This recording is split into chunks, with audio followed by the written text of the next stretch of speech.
मियाँ बीवी का रिश्ता है, बीवी और शौहर का रिश्ता है जो अल्लाह ताला ने जन्नत में कायम फरमाया है। यानी ये रिश्ता जमीन पर कायम नहीं हुआ है, जन्नत में कायम हुआ है। हुआ यूं कि हजरत आदम अलैहिस्सलाम तने तन्हा है जन्नत में, हवाएं बड़ी प्यारी हैं, जन्नत भी प्यारी है तो हवाएं प्यारी नहीं होंगी। फजाओं का जवाब नहीं, शाक़े तूबा का जवाब नहीं, वहां कोसरो सलसबील की नहरों का कोई जवाब नहीं, या जन्नत का कोई जवाब ही नहीं, मगर आदम है कि दिल कहता है मालिक कोई तो हो जो मेरा शरीक सफर हो, कोई तो हो जिससे मैं अपने दिल की बात कहूं, मालिक कोई तो हो मेरा। आपको नींद आई और बाईं पसली थोड़ी सी बाहर आई और उसी बाईं पसली से अल्लाह ताला ने हम सब की माँ हजरत हव्वा को पैदा फरमा दिया। बोलिए जोर से सुभान अल्लाह। आपकी आंख खुली तो एक हसीना, एक जमीला चेहरा ऐसा, अल्लाह अकबर। आपने जैसे ही अपना हाथ उनकी तरफ बढ़ाया, आवाज आई आदम पहले मेहर देना होगा, पहले तुम्हारा निकाह होगा, उसके बाद ये तुम्हारी ज़ौजा होंगी। अब मेहर के हवाले से कोई बहुत पुख्ता सनद के एतबार से रिवायत तो नहीं मिली, कोई हुजूर का फरमान भी मेरे नाकिस मुताले में नहीं आया, मगर तफसीर की किताबों में ये रिवायत मिली कि मेहर के तौर पर कहा गया कि तुम मेरे महबूब पे दुरूद शरीफ पढ़ लो, वही तुम्हारा मेहर हो जाएगा। मगर ये उस वक्त था वहां के लिए, आज तो मेहर मुतय्यन है अल्हम्दुलिल्लाह। और निकाह जब करो तो किताबों में लिखा है कि निकाह अपनी मस्जिदों में करो, यानी जहां भी बारात गई है मसाजिद में निकाह करो और ऐलान करो निकाह का। अच्छा, मसाजिद में निकाह के लिए क्यों कहा गया?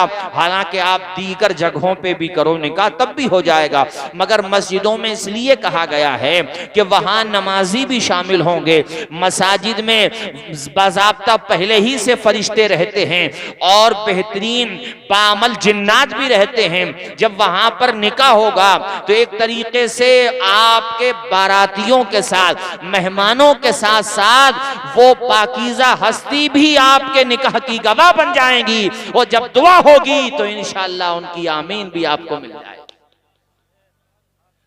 मगर खजूरों पे लड़ो मत बाद में, चुवारों पे या खजूरों पे चलो कुछ भी है, बहरहाल जो भी बढ़ता है। हमारे मुसलमानों की बद अखलाकी और अखलाकी सतह देखना हो तो बाद में जब छुआरे बढ़ते हैं तो देखो बांटने वाले की जेब तक फाड़ते हैं।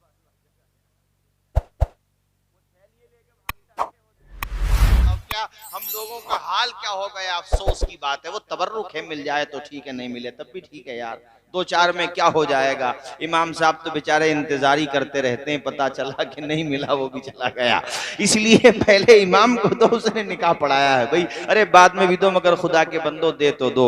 चलो वो नहीं मिला तबर्रुक, तो जो निकाह का एक अखलाकी फर्ज है, अखलाकी कहा है मैंने, अखलाकी है, एक अखलाकी फरीजा बनता है। आपने 10-10 हजार के कोट पैंट बनाए हैं, भाई बहनों के बेहतरीन कपड़े बनाए हैं, आप तो जूते और आप तो बूट भी वो खरीद के लाए हैं जो इससे पहले कभी खरीदे भी नहीं होंगे। भाई मेरे साले साहब की शादी है, क्या कहने हैं भाई, जवाब नहीं। ऐसे मौके पे बहनोई को तो आप मुख्यमंत्री जी समझिए, सबसे ज्यादा पावर इन्हीं के हाथ में होती है, जो चाहे करवा लेते हैं साहब। बड़ी चलती है, चलनी भी चाहिए, मगर बहनोइयों को नाजायज नहीं चलवाना चाहिए। बास जगह देखा कि पूरे घर के लोग कह रहे थे बेटे की शादी है, हुजूर का जलसा होगा, मगर तन्हा बहनोई अड़ गया कि नहीं कंपनी होगी, नाचने वाले आएंगे। अगर ऐसे बहनोई हो तो मैं उनसे बड़े अदब के साथ कहता हूं, जहां तक मेरी आवाज जा रही है, कभी तुम्हारी बीवियों के घरों पे यानी तुम्हारे सालों की शादी हो तो कभी भी ऐसा काम न करो कि जिसका सारा वबाल तुम्हारे नाम अमाल में लिख दिया जाए। अच्छा काम करो, बेहतरीन काम करो। 10-10 हजार के, 15-15 हजार के बेहतरीन उम्दा लिबास हैं, मैं जूतों के और बेहतरीन शानदार आपने इंतजाम किया है। तो जिसने निकाह पढ़ाया है खुदा के बंदो, खर्चा तो उसका भी है, उसके भी बाल बच्चे हैं। 500,000 रुपया अगर इमाम को ज्यादा चला भी जाएगा तो क्या परेशानी होगी। अरे इसी बहाने उसके लबों पे मुस्कुराहट के गुलाब खिल जाएंगे, या ये कह लो कि इजाफा हो जाएगा। इसलिए मैंने आपसे कहा है निकाह मसाजिद में करो, दुआएं भी मिलेंगी। और फिर सुनो मेरे साथियों, बाद में मस्जिदों को भी तो कुछ पेश कर दो कि या अल्लाह तेरे घर में मेरा निकाह हुआ है, मैं खुशी के तौर पे मस्जिद को 2,000-5,000 रुपए पेश कर रहा। जरा बोलो, जोर से बोलो यार। और ऊंचा बोलो। जब कुछ भी नहीं था तो ये रिश्ता कायम जन्नत में हुआ। किसका? बोलो जोर से। हजरत आदम और हजरत हव्वा का। सुभान अल्लाह। अल्लाह की शान देखो, कितना पाकीज़ा रिश्ता है निकाह। अल्लाह अल्लाह। अभी हमारे अजीजम मौलाना मुजीबुर रहमान साहब ने बताया, निकाह को आसान करो, निकाह आसान होगा तो बदकारियों का रास्ता बहुत हद तक कंट्रोल हो सकता है, बंद किया जा सकता है। आज हमारे समाज में, हमारे मुआशरे में बेहयाई बढ़ती चली जा रही है। मैं तो बहुत साफ तकरीरों में कहता हूँ, ज्यादा बिरादरी भी मत देखो। अगर माँ बाप यानी दोनों तर लड़की वाले और लड़के वालों दोनों की फैमिली एग्री है, चूंकि कुफू का मसला भी जेरे नजर है, दोनों की फैमिली एग्री है, मुत्तफिक है, तो बिरादरी कोई भी हो, अरे कलमे का शरीक है, हमारा मोमिन भाई है, अकीदा सही रखता है, निकाह कर दो। जितनी ताखीर करोगे उतना नुकसान उठाओगे निकाह में। जितना जल्दी हो सके इस जिम्मेदारी से सुबुकदोश हो जाओ, कहीं ऐसा ना हो कि कोई गलत कदम बेटा उठा ले या बेटी उठा ले। पाकीज़ा रखो अपने मुआशरे को, बेहतरीन मुआशरा करो। और अल्लाह अल्लाह, जब मौका आए निकाह का, खुशी का मौका आए, जैसे आज ये हुजूर का जलसा किया जा रहा है, आप लोग भी मदीने वाले आका की याद की महफिलें किया करो, नातिया मुशायरे किया करो, कुरान मजीद की तिलावत हो, सुबहान अल्लाह, तकरीर हो, सुबहान अल्लाह। इसलिए कि खुशी का मौका देने वाली जात अल्लाह की जात है और उसी को याद करना चाहिए, क्योंकि हम ही याद नहीं करते, आसमान के सितारे भी अल्लाह को याद करते हैं, सुराखों की चूटियां अल्लाह को याद करती हैं, समंदरों की मछलियां अल्लाह को याद करती हैं, तमाम चीजें अल्लाह का नाम लेती हैं। मेरे भाइयों, ये जमीन आसमां चांद तारों में तो है मुसीबत ज़दों गम के मारों में तो, जिस तरफ देखिए बस नजर आहे तो तेरा जलवा खुदा फैल है चार सो। अल्लाह पढ़े सारे लोग, अल्लाह। अरे जोर से पढ़ो यार, अल्लाह ने आवाज दी है, दिल के साथ पुकारो, अल्लाह अल्लाह अल्लाह अल्लाह अल्लाह अल्लाह अल्लाह। पूछा गुल से ये मैंने के खूब रूह तुझ में आई कहाँ से नजाकत की बो, याद में किसकी हंसता महकता है तो हंस के बोला कि ए तालिबे रंगो बू। पढ़े अल्लाह, पूरा मजमा जोर से पढ़े, अल्लाह। अल्लाह खुश रखे आपको, जज़ाए खैर अता फरमाए। दिल के साथ पुकारी अल्लाह को, अल्लाह अल्लाह अल्लाह अल्लाह अल्लाह अल्लाह अल्लाह अल्लाह। अर्ज की मैंने सुम्बुल से मुश्को बो, सुबह को कह के शबनम से ताजा वुज़ू, झूम के कौन सा जिक्र करता है तो सुन के कहने लगा दम बदम जिक्रे हो। ऊंचा पढ़े, अल्लाह। मैंने राजस्थान में देखा कि जब बारात जाती है तो माशाल्लाह वो लोग नात ख्वां हजरात को रखते हैं, वो नाज शरीफ पढ़ते हुए जाते हैं और बारात पीछे पीछे नाज शरीफ गुनगुनाते हुए जाती है। हमारे वहाँ क्या होता है, बाजा बजते हुए जाता है और पीछे जो जवान लड़के हैं वो फटी हुई पैंट पहनते हुए जाते हैं और कूदते हुए जाते हैं, उदमगर्दी करते हुए। हर जगह नहीं, लेकिन बाज जगह ये कल्चर है कि नहीं। अच्छा, पैंटे भी ऐसी पहन रहे हैं कि कुछ पूछो मत। अबे गरीब आदमी ऐसी पैंट पहने, वो भी मजबूरी रखता हो कि मेरे पास कपड़े नहीं है, तो बात समझ में आता है, समझ कि भाई चलो मजबूरी। अब जवान जवान लड़के वो कूदते हुए जा रहे हैं, नाचते हुए, और बाद में वही दूल्हे मियाँ मुंह लटकाए हुए आए, मौलाना तारुफ साहब यार क्या करूं, बड़ा परेशान हूं, बीवी को हैंडल करूं या माँ बाप को हैंडल करूं, समझ में नहीं आता, घर में रोजाना झगड़ा। एक दिन अब्बा भी आ गए, अब्बा आकर के बोले मौलाना साहब पहले तो बेटा हाथ से निकला था, अब बहू भी हाथ से निकल गई, बड़ा मामला खराब है। मौलाना साहब भी जले भुने बैठे थे, चूंकि दावत इनकी भी नहीं करी थी शादी के मौके पे।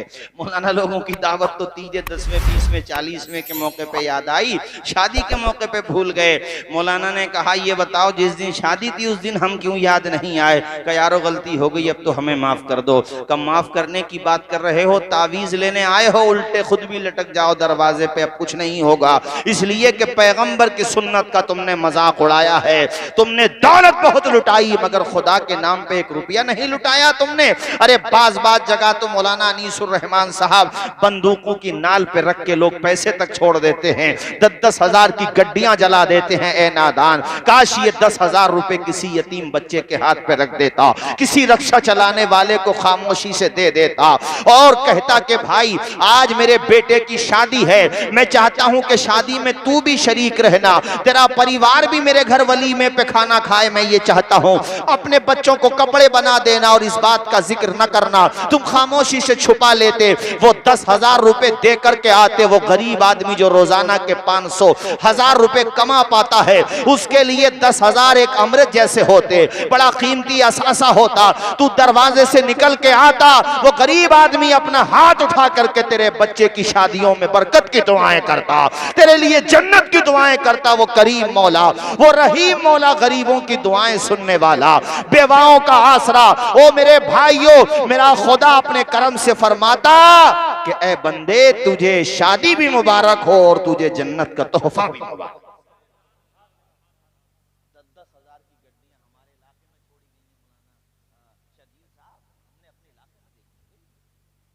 पैसे आ जाते हैं ना, नया नया मालदार बाज जगह बहुत परेशान करता है।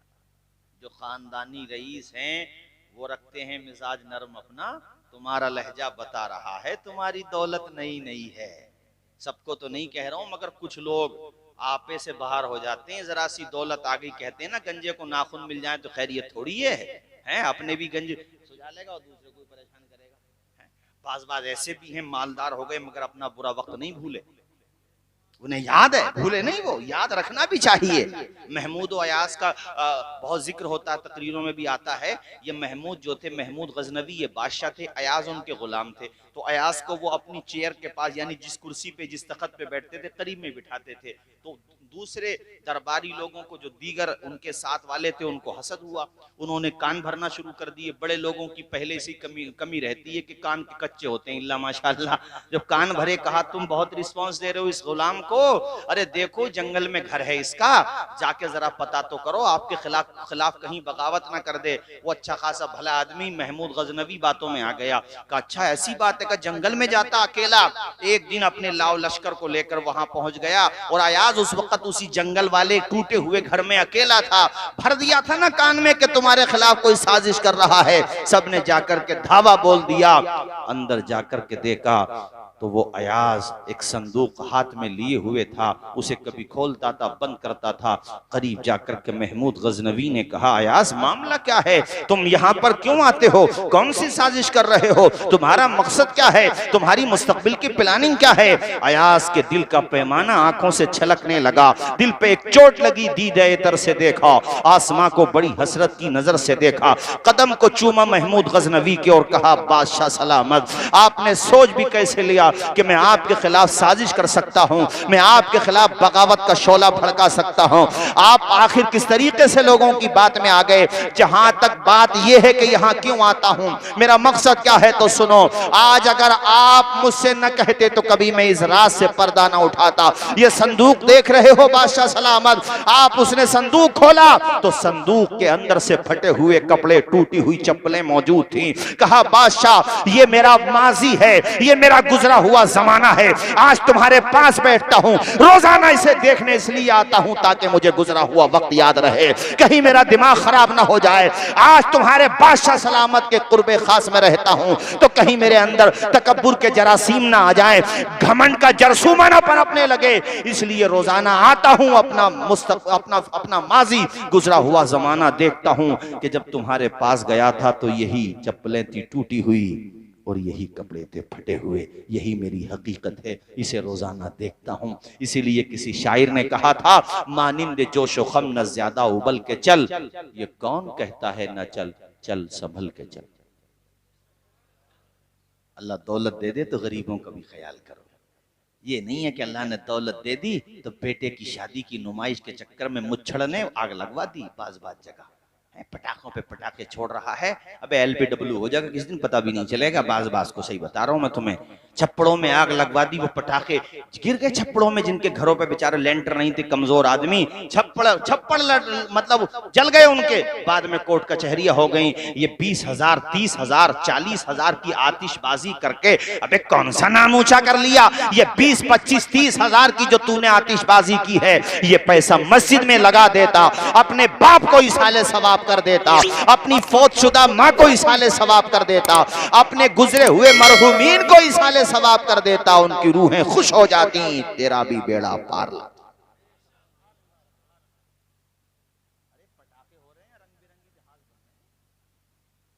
बताओ, बोलो, जोर से बोलो। अरे ऐलान के बारे में है कि निकाह का ऐलान करो, चलो 1-2 फायर हो गया, और उसके लिए भी जरूरी थोड़ी है कि यही होंगे फायर जो आजकल चल रहे हैं।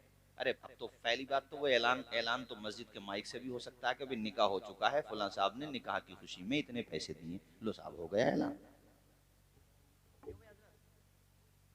कई पेटियां गोलियां छोड़ने की क्या जरूरत है। मेरी बात का बुरा ना मानना, डरो अल्लाह से, वो देना जानता है ना तो वापस लेना भी जानता है। वो करोड़पति बना सकता है तो मियाँ कटोरापति भी बना सकता है। बहुत बन भी गए, हमारे संभल में भी कईयों के मील सील हो गए, मैंने खुद देखे, जिक्र करने की जरूरत नहीं है। जब खुदा का अजाब आता तो मैं वल्दियत के गायब हो जाता आदमी। मौलाना मुजीबुर रहमान साहब है, कोई कुछ पता है वक्त का। अभी आपने बड़ी अच्छी बात कही, वक्त बदलते हुए देर नहीं लगती। जब तक मछली समंदर में रहती है कीड़ों को खाती है, और जब पानी से बाहर आ जाती है ना तो वही कीड़े मछलियों को खा जाते हैं। जब तक इंसान जिंदा रहता है जमीन के सीने से अपना रिस्क निकालता है, मगर जब मर जाता है तो फिर वही मिट्टी इंसान को खाती है। बोलो यार, बोलो ना, गर्दन क्यों हिला रहे हो, जोर से बोलो, अल्लाह ने जबान दी है, बोलो यार। कुछ पता है वक्त बदलते हुए। तुर्किस्तान में जो ज़लज़ला आया है तो एक अरबी में पोस्ट मेरे सामने आई, उन्होंने अरबी में लिखा है कि एक किराएदार मकान में रहता था। ये जो भी मकानात, अल्लाह ताला जितने भी शुहदा हैं सबको जन्नत में आला मकाम अता फरमाए और अल्लाह अपना रहम फरमाए, और हम सबके लिए भी दरस इबरत है, डरना चाहिए खुदा से। तो बहरहाल उन्हीं मकानात में से एक साहब के बारे में लिखा है उन्होंने, अरबी शेख ने, कि एक किराएदार ने मकान मालिक से कहा कि किराया मैं अगले मंथ दे दूंगा, अगले महीने, इस मरतबा नहीं। तो मकान मालिक ने कहा नहीं, किराया भी चाहिए। किराया बढ़ाया उसने जबरदस्ती करके, उसने मजबूरी दिखाई जो किराएदार था, मगर वो नहीं माना। तो उसने बाद में लिखा है कि इस वक्त मकान वो गिर चुका है और वो दोनों हजरात एक खेमे में एक ही साथ एक दस्तरखान पे वो खाना खा रहे हैं जो लोग अपने अतियात कर रहे हैं। वक्त बदलते हुए देर लगती है, कुछ नहीं पता कब कहाँ क्या हो जाए। खुदा से डरना चाहिए यार, अल्लाह का खौफ होना चाहिए। ये जमीन पे रेंगने वाली मखलूक ये समझती है कि हमारे हाथ में सब कुछ है। हुजूर मुहद्दिस आजम के पास एक बंदा आया और कहने लगा कि इंसान को अल्लाह ने कितनी ताकत दी है। आपने कहा खड़ा हो जा, वो खड़ा हो गया। कहा एक पाँव उठा लिया। कहा हजरत ये तो बात समझ में आ गई। कहा दूसरा भी उठा, वो नहीं उठा पाया। कहा एक उठा लिया तो एक उठा लिया ना तूने। कहा इतनी ताकत है, दूसरा नहीं उठा सकता, इतना तू मजबूर भी है। अल्लाह ताला ने तुझे पूरी पावर नहीं दी है, सिर्फ मोहलत दी है। मोहलत को अपनी ताकत क्यों समझ रहा है? अगर वो मोहलत देना जानता है तो पकड़ना भी जानता है। डरना चाहिए, खौफ करना चाहिए। बड़े बड़े लोगों की शादियों के हमने नतीजे अच्छे नहीं देखे और उसकी जगह गरीब आदमी, फिर हुजूर की बात कैसे गलत हो सकती है? हुजूर कहते हैं सबसे कम खर्चा जिसमें हो वो सबसे बढ़िया शादी है। बोलो जोर से, जरा जोर से बोलो यार। देखो ये मत सोचना कि ये मौलाना लोग बेटियों के हुकूक के खिलाफ है, नहीं, खिलाफ नहीं है, बात समझो हमारी। आज रस्में बढ़ गई, इसलिए शरीयत ने जो हक बेटियों के लिए रखा है वो हक भी मारा जा रहा है।